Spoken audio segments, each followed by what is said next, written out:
Let's look at the world right now.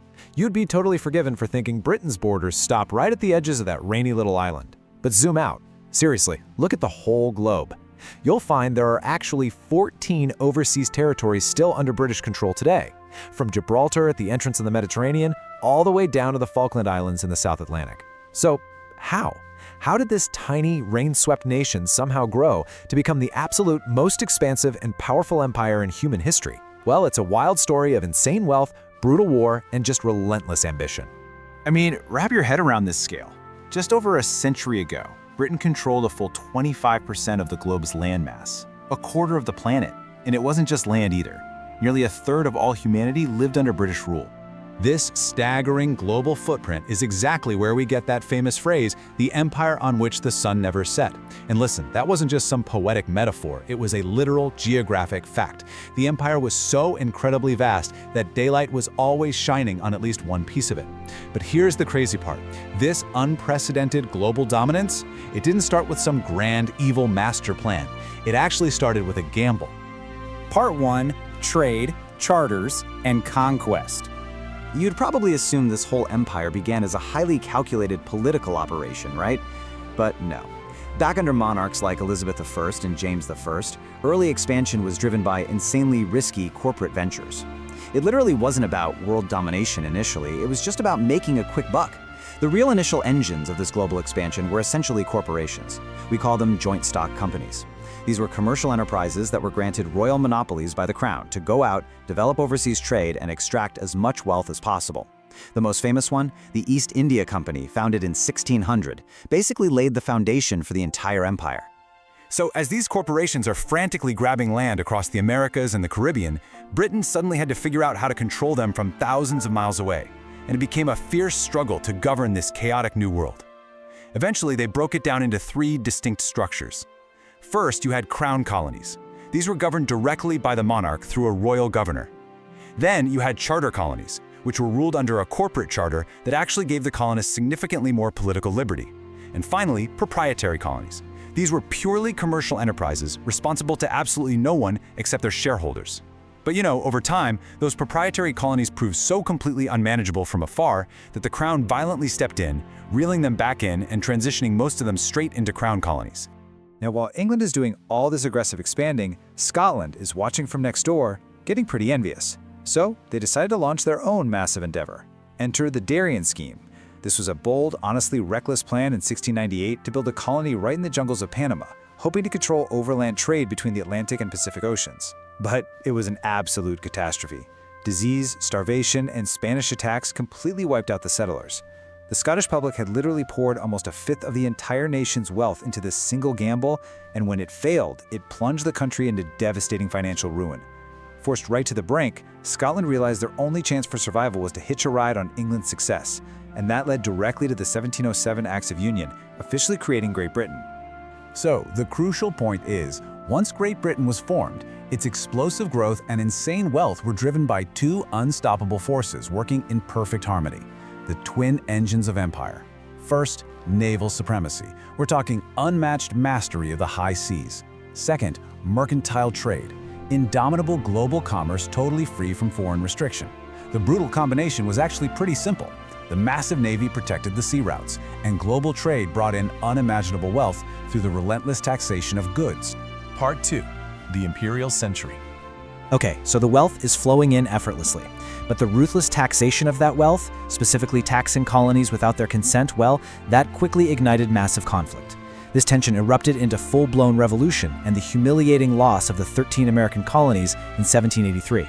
Now, you would totally think losing America would be a fatal blow to the empire, right? No way. Instead, it was a massive catalyst. See, before 1776, Britain's focus was overwhelmingly westward.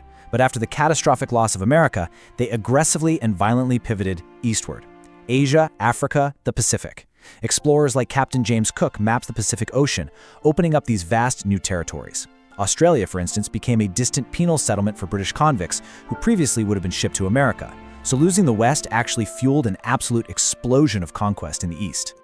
But to protect all this massive eastern expansion against fierce rivals, like Napoleon's France, the Royal Navy had to unconditionally lock down the oceans. And at the historic Battle of Trafalgar in 1805, they completely crushed the combined French and Spanish fleets. Now, Britain did lose their legendary Admiral Lord Nelson in that brutal fight, but the victory was incredibly decisive. Because of that one single battle, for the next 140 years, the Royal Navy enjoyed completely uncontested, absolute supremacy over the world's oceans. Literally, nobody could touch them. During this whole era of total maritime dominance, some really intense internal shifts were taking hold too. Historically, Britain had profited heavily from the horrific transatlantic slave trade, relying on enslaved labor for its Caribbean sugar plantations. However, as the Industrial Revolution really kicked into gear, their economic interests started shifting heavily toward domestic manufacturing. You combine that with overwhelming political pressure from abolitionist groups at the time, and the slave trade was banned in 1807. By 1834, the institution of slavery itself was formally abolished across the entire British Empire.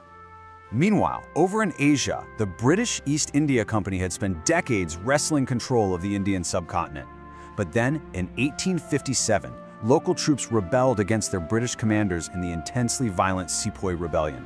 The mutiny was brutally suppressed, but it was a massive wake-up call. The British government realized, okay, a private corporation absolutely cannot be trusted to rule an entire country. So in a massive shift of power, they just dissolved the East India Company, stripped it of its private army, and the British Crown directly swallowed the subcontinent in 1858. India instantly became the absolute most valuable possession of the empire, fiercely protected and famously known as the jewel in the crown. Entering the late 19th century, having this immense power bred some serious paranoia. Britain effectively morphed into a ruthless global policeman. They violently conquered anywhere and anything that even remotely threatened their trade routes or their newly acquired Jewel of India. I mean, they fought the bloody Crimean War just to halt Russian expansion. They militarily occupied Egypt solely to secure the vital Suez Canal. They aggressively carved out vast stretches of territory during the late 19th century's scramble for Africa. And to top it all off, they connected this sprawling, highly anxious empire with the All Red Line, a revolutionary global telegraph network that let London instantly order its colonial outposts into action. It was a completely unprecedented web of control. Part 3. The Wind of Change. So the empire is now at its absolute peak, literally touching every corner of the earth. But this brings us to a really profound historical irony. Britain's greatest military victories, defeating Germany and its allies in the two world wars, would actually be the very things that paved the way for its imperial collapse. Think about this. When the First World War broke out in 1914, Britain relied heavily on its colonies for resources and crucial military support. Over 2.5 million men from places like India, Canada, Australia, and New Zealand bled for king and country. And after making that ultimate sacrifice, they quite naturally looked at their rulers and vehemently demanded the independence they had just paid for in blood. So World War I absolutely started the questioning, but the unstoppable collapse came shortly after. When World War II ended, even though Britain emerged victorious, the horrific conflict left the nation completely and devastatingly bankrupt. The reality was, they simply could no longer afford to hold on to these wildly overstretched colonies. So over the 1940s, 50s, 60s, and 70s, a fierce wind of change swept through the empire, triggering massive decolonization. Nearly 400 years of colonial history rapidly unraveled over just a few short decades. For many, that final culmination happened in 1997, when Britain formally handed over Hong Kong to China. The physical empire may be gone, for sure, but we really have to ask ourselves, how does a 400-year global empire shape the world we live in right now? Because the legacy is absolutely profound. A lot of those newly independent nations chose to join the Commonwealth, a massive political association that still endures today. And on a purely cultural level, just think about it. Because of the empire's staggering reach, the English language remains the most widely spoken language on Earth. But here is the ultimate twist. Modern Britain itself has been fundamentally transformed by the very empire it created. That tiny, rain-swept island that launched fleets to conquer the entire globe is now home to the descendants of the very people they once ruled. The empire forcefully expanded out into the world, but eventually the world came right back to the island, and that has turned modern Britain into this beautiful, vibrant microcosm of its own complex history. So, as we look at the wildly diverse global culture shaping Britain today, what new history will this island write next?